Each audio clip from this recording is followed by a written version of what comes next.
선교지로 간 지가 이제 25년이 되었습니다. 저에게는 항구와 같은 존재가 있습니다. 점포교회가 그런 것 같습니다. 이름도 점포.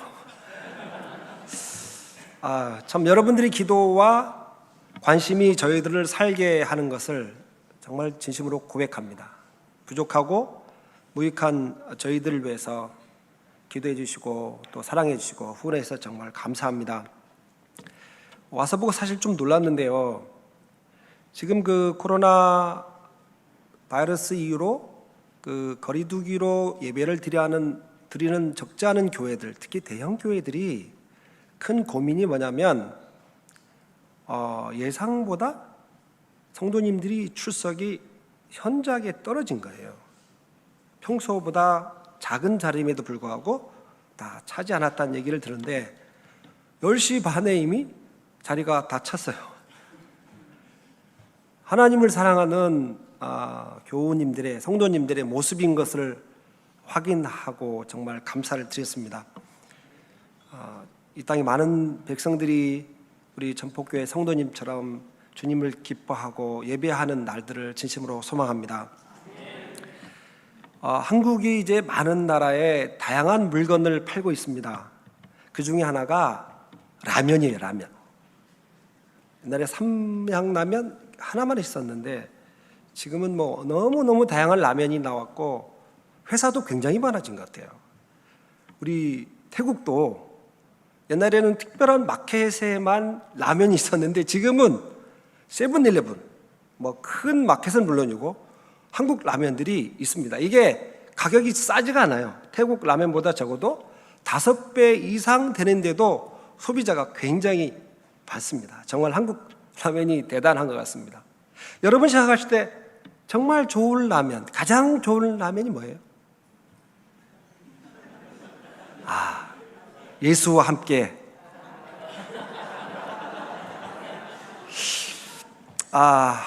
정말 아프지도 않고 먹어도 탈도 안 나고 우리의 생명이신 예수와 함께 라면, 이 어려움들을 잘 이길 수 있을 것입니다.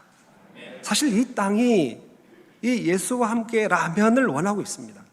그들이 표현을 어떻게 하든 그 내심에는 예수님에 대한, 생명에 대한 갈급함이 있는데 우리 성도님들의 기도와 또 헌신으로 인해서 이 땅이 정말 주님의 그 생명을 같이 누리기를 다시 한번 후원합니다.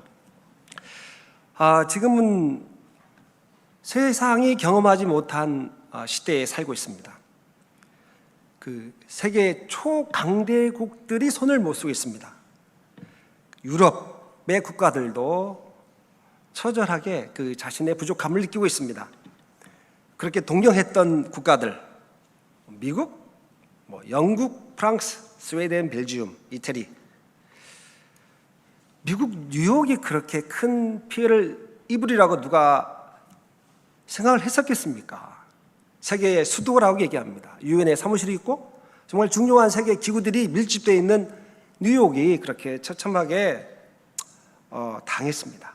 저희가 가까이 지내는 어떤 장로님의 아들이 그 뉴욕에 있는 어떤 병원의 의사인데 그 초기 단계에 얼마나 그 악전고투했는지를 얘기해 주었습니다. 일주일에 마스크 한 장. 의사 누군지 알아요? 안중근 이런 분 아니에요. 의료진 의사가, 간호사는 그 다음. 정말 지금은 많이 좋아졌지만 그런 상황들을 보면서 그 생각나는 말씀이 있습니다. 시편 127편 1절 말씀.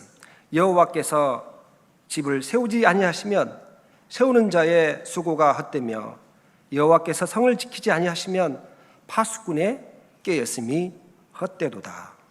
너희가 일찍 일어나고 늦게 누우며 수고와 떡을 먹음이 헛되도다. 인간이 세운 그 위대한 것 같은 조직과 국가가 눈에 보이지 않는 그 작은 바이러스 하나 앞에 이렇게 무력할 수 있는가를 경험하고 있습니다. 요나서 1장 13절에 보면 그 사람들이 힘써 노를 저어 배를 육지로 돌리고자 하다가 바다가 그들을 향하여 점점 더 흉흉함으로 능히 못한지라. 우리가 경험하는 세계의 모습인 것 같습니다. 그 가운데 기독교인들도 이런 어려움을 피할 수가 없습니다. 많은 분들이 그래서 하나님의 긍휼하심을 구하고 있습니다. 그런데 이런 상황에서 기독교인들은 일반인과 좀 다른 질문을 하게 되죠. 왜냐하면 일반 사람들은 이런 것을 자연재해, 재수가 없다거나 우리의 팔자라니 하고 넘어갈 수 있습니다. 그런데 기독교인들은 다른 질문을 하게 됩니다. 기도를 하고 하나님께 엎드렸는데 큰 변화가 없는 거예요. 하나님은 우리의 기도를 들으시는가? 왜냐하면 우리의 기도를 듣지 않는 것처럼 보이기 때문이죠. 왜 하나님은 이 땅의 교회가 무력하게 되도록 방관하시는가? 이런 질문에 대한 전제가 있습니다. 그것은 뭐냐면 우리가 기도하면 하나님은 우리의 기도를 우리의 기대의 도로 응답하신다는 것이죠. 우리가 예수를 잘 믿으면 생활이 나아지고 문제가 해결될 것이라는 전제입니다. 성경은 물론 이러한 약속을 여러 곳에 해주고 있습니다.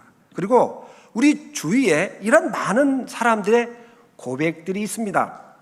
그런데 예수를 믿는다는 것은 그 이상의 의미가 있습니다. 그것은 예수를 믿는다는 것은 우리가 예수 믿고 잘 되는 것 이상의 하나님의 뜻이 이루어진다는 것이죠. 오늘은 이 말씀을 보면서 그 부분을 같이 좀 생각하고자 합니다. 이 본문의 말씀은 아주 유명한 시입니다. 탄식의 시라고 합니다. 어떤 상황인지는 잘 몰라요. 그런데 여기에 중요한 단어가 4번 나옵니다. 1절과 2절 보면 여호와여 어느 때까지니까 나를 영원히 잊으시나이까 주의 일거를 나에게 어느 때까지 숨기겠나이까 나의 영혼이 번민하고 종일토록 마음이 근심하기를 어느 때까지 하오며 내 원수가 나를 치며 자랑하기를 어느 때까지 하리까. 물론 이것은 찬송시지만 적어도 이것을 지은 이 저자는 그 마음속에서 엄청난 좌절감, 패배감, 이 슬픔이 소용돌이치고 있었음을 알 수가 있습니다. 작년에 제가 사는 한 지역에서 한 선교사님이 갑자기 세상을 떠났습니다. 주님 품으로 안겼는데 이 모기를 물려서 이제 폐혈증으로 갑자기 이제 세상을 떠나고 주님 품으로 갔습니다. 그때 장례식 때 그 사모님과 그 가족이 그 시신 앞에서 마지막 보내기 직전에 했던 그 모습을 잊을 수가 없습니다. 아이고 어떡하냐, 어떻게 사실 이 다윗은 바로 그런 장면, 그런 상황과 같은 동일한 심정으로 하나님 앞에 탄식하고 있습니다. 어떻게 하면 좋습니까? 어떻게 하면 좋습니까? 어떻게 하면 좋습니까? 자, 이것을 지은 사람이 누군가요? 왕이에요. 왕이 누군지 아세요? 우리는 대한민국 민주공화국, 그래서 대통령도 잘못하면 아주 가차없이 잘못을 시작하죠. 자, 왕이 누군지 제가 몇 가지 그림을 보여주겠습니다. 한번 우리 태국에서 왕을 어떻게 생각하고 여기는지 한번 보도록 하겠습니다. 떴나요? 네. 다음에요. 네. 이건 재작년이네요. 지금 엎드리신 분은 수상이세요. 수상이 누군지 아세요? 수상? 그림을 수상 여기지 마세요. 수상 국무총리 같은데 대통령 같은 존재예요. 우리 태국에서는 선거로 뽑힌 최고의 사람. 왼편에 누가 있냐면 왕자님의 사진이에요. 그때가 총리가 수상이 생일날이었어요. 그래서 우리 왕자님께서 선물로 꽃을 전달했습니다. 그 앞에 조그맣게 그 탁자 위에 꽃이 있습니다. 그 옆에는 왕자님이 사진이 있어요. 그 왕자님이 계신 게 아니라 사진이 있어요. 이제 감사함으로 엎드려서 그 경의를 표하는 장면입니다. 그 다음 사진. 이거는 한 7년 전쯤에 그 오른쪽에 앉아 계신 분이 공주님이세요. 우리 태국 국민들이 사랑하고 존경하는 그 공주님이시고, 왼쪽은 누구냐면 그 당시 수상이었어요. 총리 잉락이란 여자분인데, 그때 이제 치앙마이에 방문한 걸로 알고 있는데, 그때 그 우리 수상께서 임금님에게 감사의 표시를 전하기 위해서 이렇게 그 감사의 모습을 하는 장면입니다. 네, 됐습니다. 이건 미개한 게 아니고 왕이 누군가를 보여주는 것이죠. 태국 왕은 입헌군주제예요. 다윗은 누구죠? 절대 왕국이죠. 신 같은 존재는 아니지만 감히 일반 사람들이 그 바라보지 못할 정도의 그 존재가 이런 시를 지었다는 것입니다. 무슨 뜻이에요? 왕도, 왕실도 이 어려움을 피할 수가 없다는 것이죠. 우리 한번 이 주의를 한번 보세요. 오늘 뭐 정말 마스크를 많이 다 쓰셨네요. 마스크 다 쓰셨네요. 근데 이 마스크는 한번 벗으면 됩니다. 자, 그런데 또 다른 마스크가 얼마나 많은지 몰라요. 우리 자신의 부끄러움을, 아픔을 가리기 위해서 쓴 마스크들이 많죠. 나는 박사, 나는 회장님, 나는 기업의 총수, 또 나는 큰 아파트, 나의 자녀는 좋은 대학 갔다, 이런 것으로 나는 괜찮아, 나는 잘 있어, 나는 편안해, 나는 문제가 없어. 그런데 그 마스크는 한계가 있습니다. 마치 요나를 위하여 준비된 박넝쿨과 같습니다. 요나서 4장 6절 보면 요나가 박넝쿨로 말미암아 크게 기뻐하였더라. 그런데 7절 보면요, 요나가 혼미하여 스스로 죽기를 고하여 이르되 사는 것보다 죽는 것이 내게 나으니라. 하나님께서 준비한 벌레가 그 박넝쿨을 갉아먹었기 때문입니다. 사람은 그런 존재입니다. 박넝쿨, 벌레 하나로 없어질 이 박넝쿨을 보고 너무 기뻐하는 것입니다.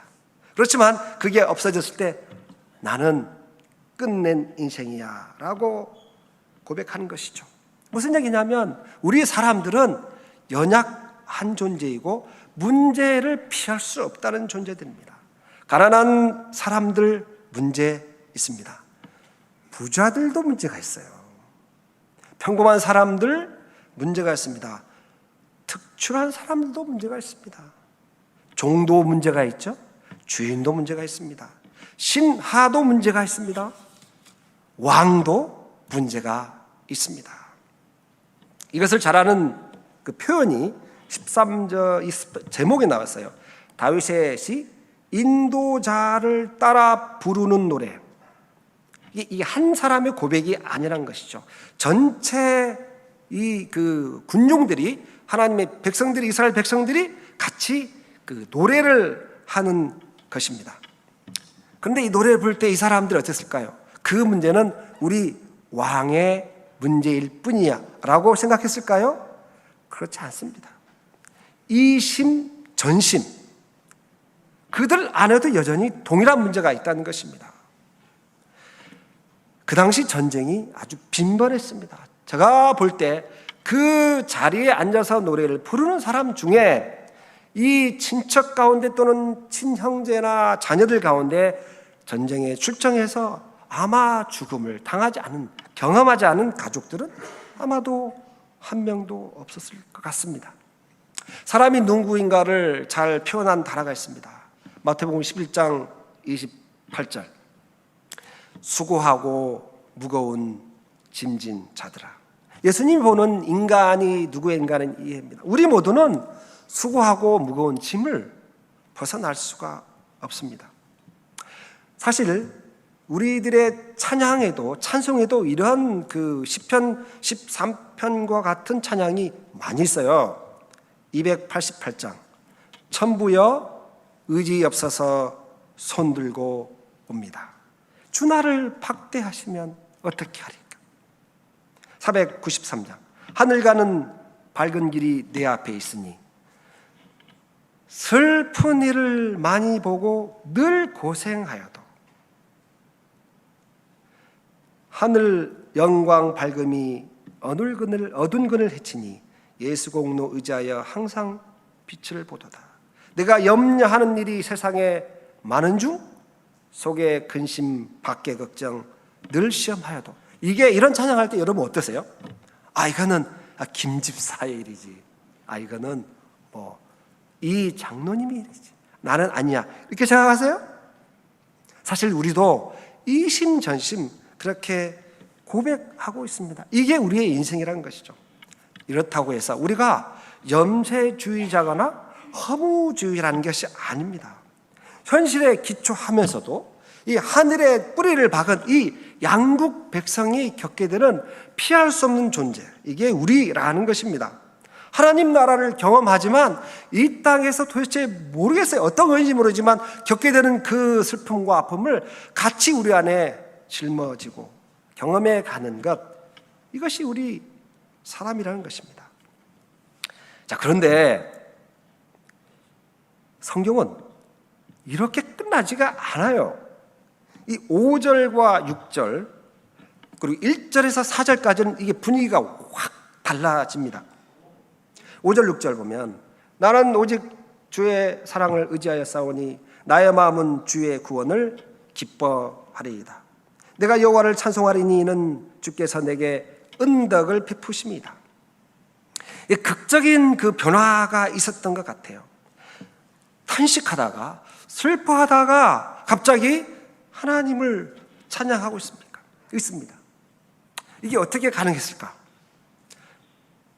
여러분, 다윗의 사건 중에 가장 유명한 사건이 뭐죠? 그러니까 세상 사람도 아는 사건이 뭐예요? 다윗과 골리앗이죠. 그죠? 다윗과 골리앗이에요. 자, 그런데 다윗의 인생 가운데 다윗과 골리앗의 이 사건과 같은 사건들이 얼마나 있을까요? 제가 볼 때는요, 거의 없었어요. 사실 그거는 딱 한 번이고 나머지 다윗이 경험한 그 인생은요, 하나님이 극적인 변화를 베푸신 적이 거의 없어요. 사울이 이 충신 다윗을 해치려고 했습니다. 그때 하나님께서 이 사울을 불로 심판하셨습니까? 물로 심판하셨습니까? 오랫동안 이 다윗은 이 계속해서 사울로 쫓기고 탄식을 할 수밖에 없었어요. 다윗 왕의 가족을 한마디로 뭐라 할 수 있을 것 같아요? 다윗 가족을 한마디로 콩가루 집안. 콩가루 집안이에요. 콩가루 집안이죠. 자식끼리 죽여요? 여러분, 요즘 재산 다툼 때문에 이 그 자식끼리 법정에 서는 것만 해도 부모님이 알면 미어지는데 이건 자식끼리 죽였어요. 가장 존중을 받아야 될 이 자식이 자신을 죽이기 위해서 날뛰었습니다. 거의 죽을 지경에 다다랐어요. 그때 하나님 어땠습니까? 자식들이 죽이는 현장에 가서 그러지 말아야지 하지 않았어요. 자식들이 날뛰어 자기를 죽이려 할 때 하나님께서 이놈 하지 않았어요. 비참하고 실패한 인생처럼 쫓기고 탄식 가운데 있었습니다. 하나님은 어떻게 하셨는지 아세요? 그저 많은 경우에 그저 그 상황을 피할 정도로 도와주시거나 아주 최후의 그 위기의 위기 가운데 잠시 구원해 주셨습니다. 이 5절에 나의 마음은 주의 구원을 기뻐하리로다 하는 것은 그에게 어려움이 없다는 게 아닙니다. 그의 문제가 다 해결된 게 아니에요. 사실 다윗은 죽는 날까지 그 마음의 상처가 정말 컸을 거예요. 자식 하나 문제만으로도. 자, 그런데 돌아보니 나에게 한 걸음을 다시 걷게 하고 한 계단을 다시 올라가게 하고, 그래서 하나님을 노래하고, 그게 하나님의 은혜이구나, 이걸 고백하는 겁니다. 사실 우리가 여기 앉아 있는 그 원인은 다윗에게 함께했던 하나님의 은혜가 우리들 가운데 함께 하셨기 때문입니다. 설교 원고의 성도들 큰 소리로 아멘. 우리가 여기 앉아 있는 사실은 그저 하나님의 은혜가 한순간 한순간 우리 가운데 함께 하시기 때문입니다. 이와 비슷한 인물들이 성경에 많습니다. 그 중에 한 분이 엘리야입니다. 하나님은 엘리야에게 갈멜산에서 바알과 아세라의 제사장 850명을 싸울 때 불심판을 해주셨어요. 그런데 그 다음에 어디 간지 아세요? 호렙 산으로 갔죠. 그때 하나님은 무엇을 준비했습니까? 로뎀나무. 불심판이 아니에요. 큰 능력이 아니라 로뎀나무를 준비해 두셨습니다. 불심판을 내리신 하나님의 그 능력도 은혜지만 로뎀나무를 통해서 잠시 쉴 수 있게 해준 것도 하나님의 은혜입니다. 우리 이번에 한국 그 코로나 바이러스에 대한 대처 능력이 아주 세계적으로 너무 능력을 받고 있습니다. 인정을 받고 있죠. 관료들, 의료진들, 특히 우리 시민들, 이렇게 하신 여러분 자체가 사실은 다 놀라울 만한 시민 정신들이죠. 그렇다고 해서 우리 안에 문제가 없어졌습니까? 이 한국의 코로나의 수준 높은 대체로 위로를 받기는 우리 안에 너무나 많은 문제들이 여전히 있다는 것이죠. 제가 만난 분들의 이야기를 몇 분의 이야기를 하고자 합니다. 바로 다윗과 같은 어려움을 당했던 분들의 이야기인데요. 이걸 많이 넘겨주세요. 중간에 뺐기 때문에 좀 넘기시면 그 중에 됐습니다. 저기서부터 한 20여 년 전, 20여 년쯤 됐네요. 그때는 차들이 없었어요. 카렌 마을에 차가 거의 없어가지고 저 차가 저 차인데 그 차를 가져가면 부탁을 많이 해요. 회의를 같이 가자. 저거는 다음 장면을 보면 그 다음에 저 차가 저 차입니다. 소를 싣고 가기도 했습니다. 그런데 그 다음에요. 물론 저 장면은 아니지만 어떤 말에 가니까 병원에 같이 가자고 했습니다. 아이가 죽은 거예요. 병원에 갔습니다. 5살 된 아이였어요. 그 아이를 저 차에 뒤에 싣고 아버지랑 같이 교회로 돌아왔습니다. 그때 위로 예배를 드렸습니다. 그때 그 아버지의 이야기가 저의 가슴 속에 아주 깊이 내려 있어요. 이런 얘기했습니다. 하나님께 감사합니다. 하나님은 우리 사랑하는 이 아들 너무 착하게 키워 주셨습니다. 5살을 맞기까지 우리에게 속을 썩인 적이 없었습니다. 이제 하나님께서 이 아이를 영원한 주님의 나라로 데려가 주셨습니다. 그래서 감사합니다. 그 안에 이 자녀를 잃은 부모님의 슬픔, 어쩌면 하나님에 대한 원망이 없었을까요? 자, 그렇지만 그는 그 안에 세상이 줄 수 없는 또 다른 평안을 경험하고 있었어요. 누가 그분에게 가르쳤을까요? 이분이 대학원에서 배웠습니까? 대학교에서 배웠습니까? 아니에요. 기업에서 배웠습니까? 아니에요. 생명 되신 예수님, 부활하시고 죽음을 이기신 예수님이 그 아버지의 마음속에 여전히 역사하고 있기 때문입니다. 슬픔이 있습니다. 그 아픔에 찢어지는 이별의 아픔이 있습니다. 그렇지만 그것을 넘어선 부활의 능력, 생명의 능력이 그 아버지의 마음에 여전히 역사하고 있는 것입니다. 그분은 저의 스승이죠. 다음 장면이 있어요. 이거는 97년도로 기억하는데, 그 당시는 난민 캠프인데, 91년도, 1990년 말, 지금부터 20여 년 전에는 20여 년 전후 해가지고 많은 전투가 이제 카렌 지역에서 벌어졌습니다.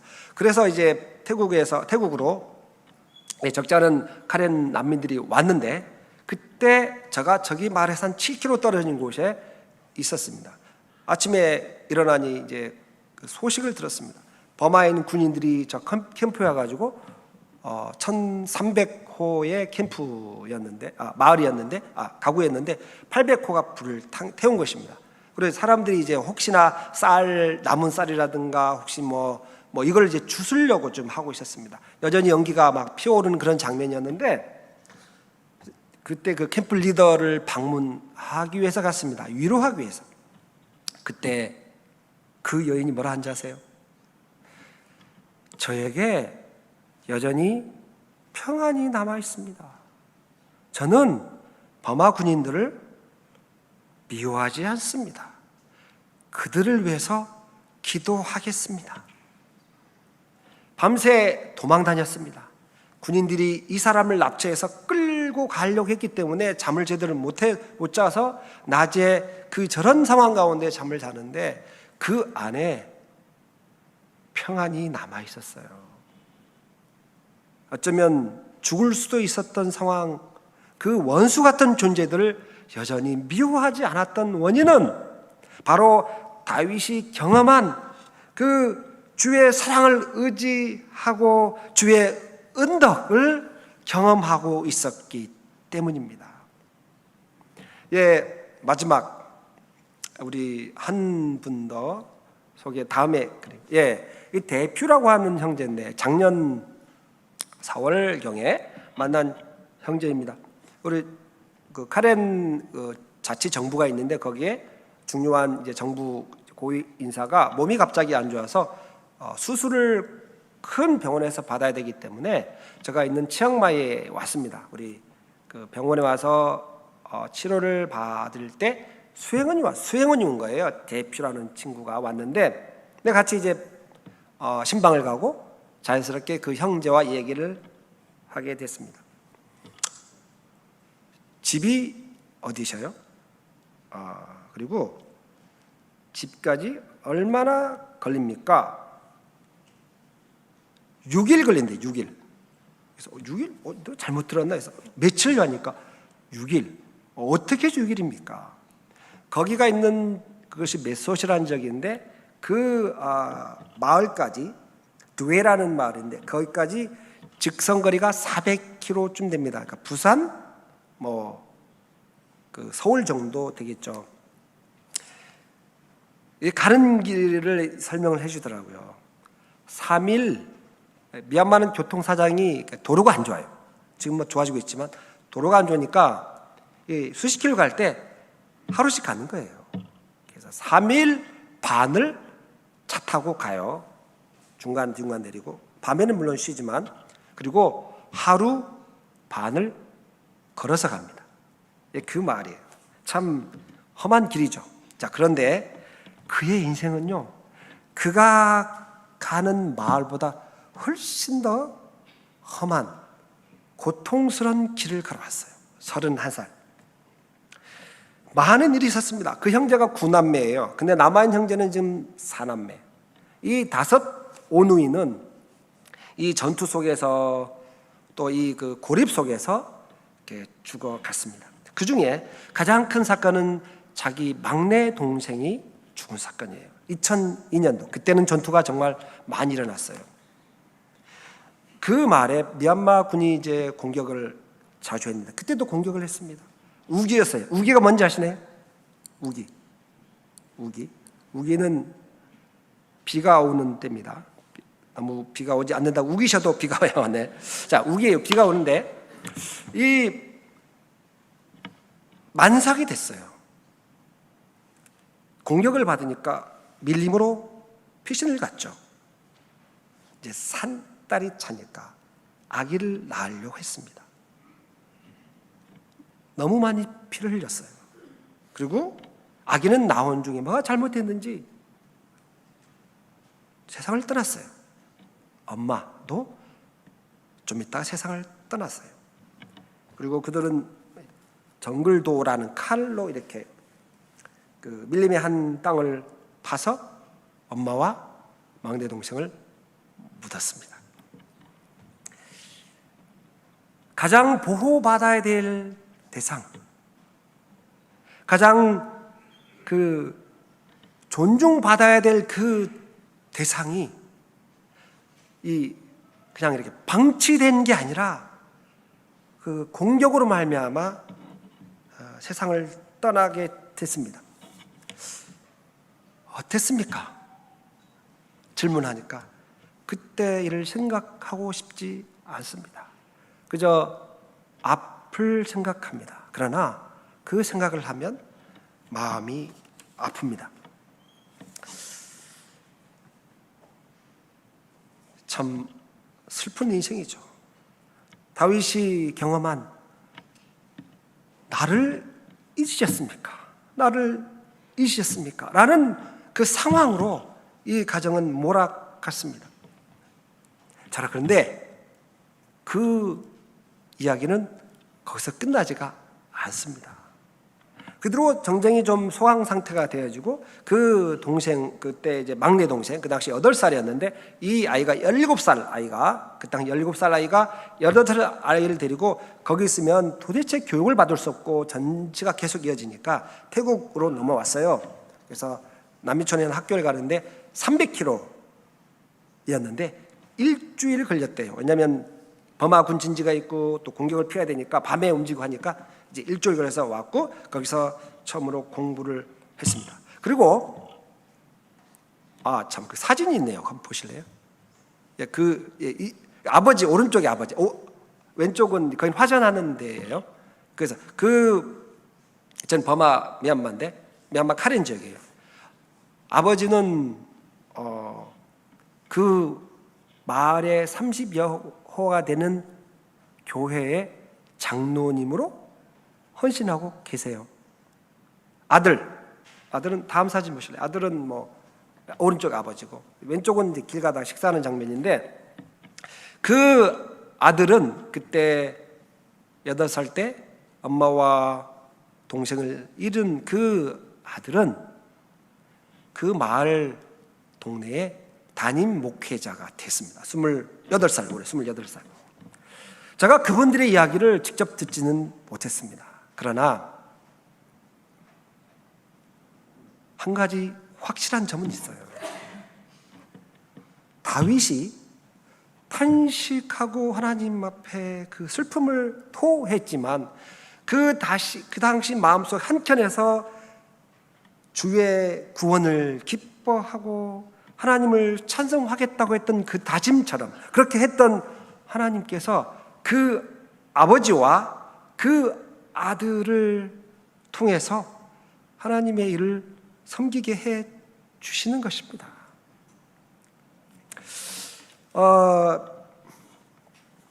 사실 이와 비슷한 사람들이 정말 많은데, 경험한 분들이 많은데,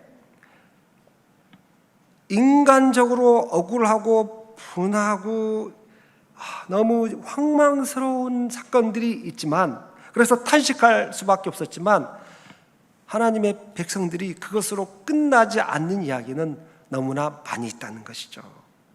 이분들에 대한 모습을 이사야는 이렇게 표현했습니다. 상한 갈대, 꺼져가는 등불. 하나님은 누구세요? 그 상한 갈대를 통하여 하나님의 생명의 신비를 보여주시는 분이세요. 꺼져가는 그 등불을 통하여 하나님의 빛 대심을 증거하시는 분이십니다. 왜요? 나이가 곧 길이요 진리요 생명이기 때문이죠. 그 생명의 하나님이 오늘 우리와 함께 계십니다. 말씀을 이제 정리하겠습니다. 사람들은 누구냐? 수고하고 무거운 짐진 자들입니다. 어려움을 피할 수가 없습니다. 그것을 피할 곳은 오직 한 곳밖에 없습니다. 영원한 하나님의 나라. 물론 그 나라가 오늘 이 땅에서 여러분 속에서, 여러분 가정 속에서 시작이 되었지만 완성된 것은 아닙니다. 하나님 은혜는 다양합니다. 갈멜살에서의 그 불의 심판의 능력으로 역사하시지만 때로는 호렙산의 로뎀나무처럼 역사하십니다. 다윗과 골리앗의 싸움에서 기적적인 승리를 하시기도 하지만 그저 한순간 우리의 삶을 살게 하고 넘어가게 해주시는 것도 하나님의 은혜입니다. 때로 우리에게 일어날 힘도 없는 순간들이 다가오는 것 같습니다. 미래가 없는 상황들이 올 수도 있지만 다윗은 그 상황을 이기시는 하나님을 신비하고 묘하게 경험하였습니다. 그래서 그런 찬양을 할 수가 있었습니다. 오늘 우리들도 바로 그 신비로우신 하나님, 우리의 상식 합리로 가늠할 수 없는 하나님의 묘하신 은혜가 있기 때문에 이 자리에 앉아 있습니다. 사실 이 땅이 듣고 싶어 하는 게 바로 이 소식입니다. 우리 가운데 역사하신 하나님의 은혜가 계속해서 하루하루 이어지고 그 이어진 하나님의 은혜가 우리 이 주위에 하나님의 생명을 알아야 될 이 주위 사람들에게 온전히 증거하는 우리 모든 성도님이 되기를 간절히 소원합니다. 기도하겠습니다. 하나님 아버지 감사합니다. 다윗이 어느 때까지일까 탄식을 하였지만 여전히 그 가운데 역사하신 하나님을 경험함으로 다시 한 걸음 한 걸음 나아갔습니다. 그 하나님이 오늘 우리 가운데 함께 하시는 것을 감사합니다. 그 하나님으로 인해서 우리 자신과 우리 가정과 우리 관련된 주위의 이웃과 우리의 사업과 우리 교회가 다시 살아나서 이 땅에 예수님의 주 되심 생명을 증거하도록 인도하여 주시옵소서. 예수님의 이름으로 기도합니다.